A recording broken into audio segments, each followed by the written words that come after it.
Sa pagsasara ng ABS-CBN, maraming nawalan ng trabaho. Maraming empleyadong pumanig sa ABS-CBN at marami din ang nag-voice out ng kanilang hinaing ukol sa kanilang problema laban sa ABS-CBN. Normal na bagay lamang ang mga ito. Kumpanya, lahat ng kumpanya may problema. At isa sa mga problemang ito, ang usapin tungkol sa mga empleyado at sa mga benepisyong hindi nila natatanggap. Lesson learned ng bawat isang kumpanya, malaki man o maliit, alagaan ninyo ang mga empleyado nyo. At aalagaan ng mga empleyado nyo ang inyong negosyo at ang inyong kumpanya.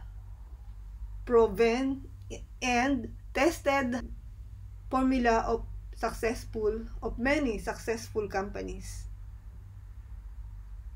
Show, yet not take notice of the fact, yes, the fact, that there are grave issues against your network. These include alleged violations of labor laws, tax laws, and even constitutional law, even election laws. By all means, let your voices of support for your network be heard. By all means, sabihin natin sa kababayan ang mga magandang nagawa. O ayan, ABS-CBN, ipapasana ng Congress ang provisional franchise nyo. Ayusin nyo na ang dapat ayusin sa side nyo. Para naman, imbis na kayo ang pagtuunan ng pansin ng Kongreso, magagamit na nila ang importanteng oras nila sa pagpapaunlad or sa pag-iisip kung papaano mapapaunlad ang pamumuhay nating mga Pilipino. In the service of the Filipino kayo, di ba? Ipamuhay nyo ang pagiging in the service of the Filipino nyo. Napahalagaan namin ang opinion nyo, even if it is contrary to the DOJ and both houses of Congress and to legal precedents. What we do object to and take serious offense with is the furtive manner by which you deliberately and maliciously undermine the authority of Congress. March 10 nagsalita na mabibigyan ng provisional authority. It was only on April 30 na sumulat ang Solgen sa NTC. It was only May 3 that he made the threats to NTC public. And when the investigation takes place, we have evidence that there was collusions with some private individuals to stir up, the basis for all of this. But the point is, Mr. Speaker, we can only act based on the best information we have. And when you come to Congress, especially if you are part of the government, we expect you to tell us the truth. And if you make a mistake or change your mind, we expect you to tell us right away so that we can remedy the situation. The NTC gave its testimony and commitment on March 10. If you had any objections, Mr. Solicitor General, why did you not communicate with Congress? Why choose to remain silent for close to 2 months and on the eve of the opening of Congress, come out with your threats to the NTC? As a fellow lawyer and government worker, we should be working together and not trying to bring each other down. The media establishment, let me address this to you, mga kapatid po natin sa media. I respect that you have a stand in calling for a hearing. Katulad po ng statement ng Senate media na mga kaibigan natin. I respect that you are calling us out for our failure to do this sooner. I even respect that some of you put the blame on me, on Alan Peter Cayetano personally. But when you blindly call for the approval of the franchise, without having heard all the sides of the story, then you show yourselves not as advocates of fair and balanced presentation of the facts, as is taught in all the schools that teach journalism, as journalists are sworn to. But you simply become plain and simple propagandist. Kung hiningi niyo po sa amin na mag-hearing at mag-action kaagad, nirerespeto namin yon. Pero hingin niyo sa amin, ipasa na lang namin, pikit mata. Kayo ba, papayag kayong may isulat kayo o may broadcast kayo na hindi kayo nagfa-fact check, kung ano na lang sabihin namin, yun na lang ilalabas nyo? Diba? Hindi journalism yan. So, hindi po magiging tama ang desisyon ng Congress kung we will act speedily for the sake of acting speedily. And I cannot respect that. Do not weaponize this issue for your own personal agenda.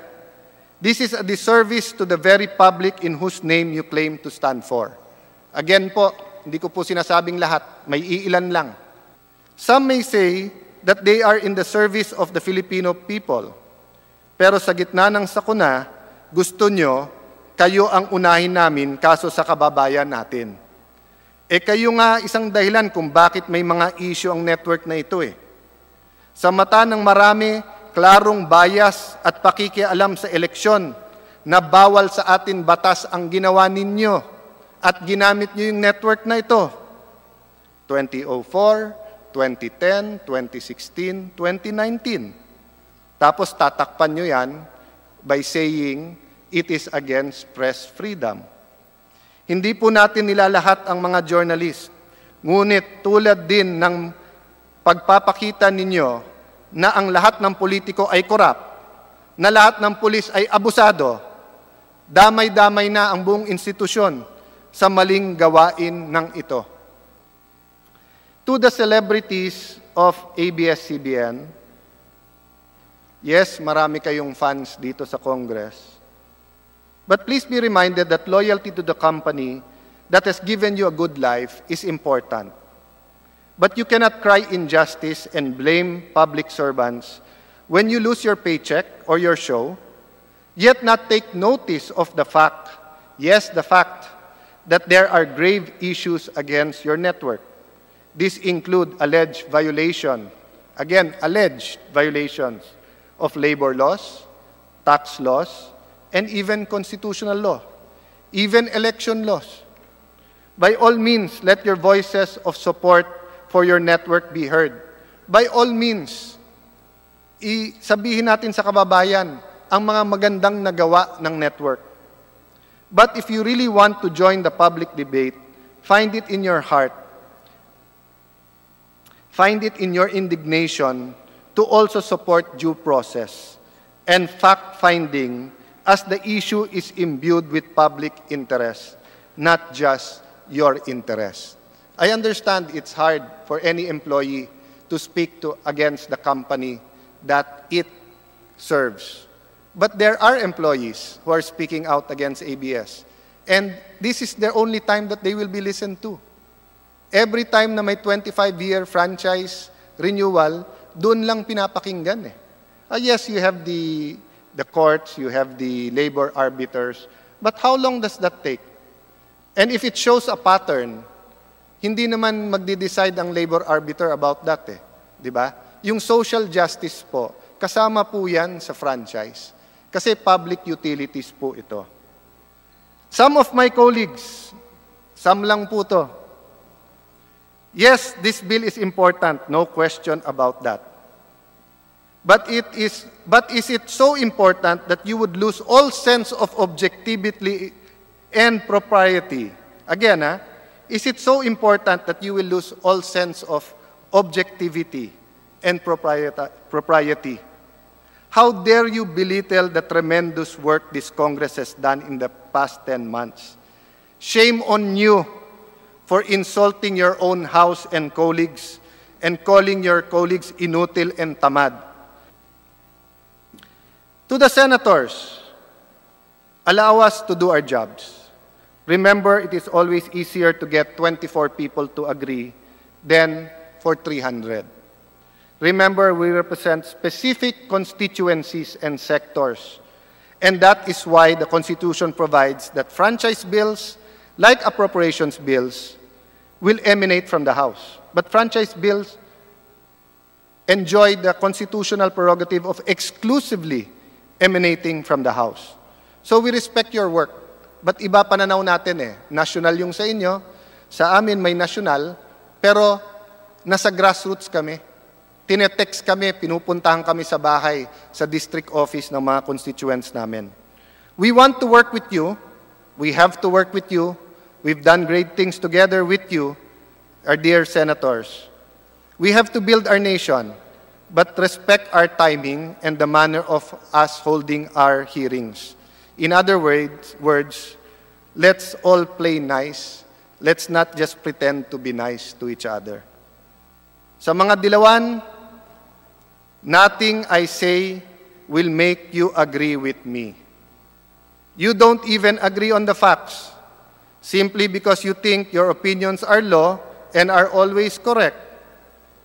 Former Senator Trillanes and you deserve each other. Kayo na lang mag-usap.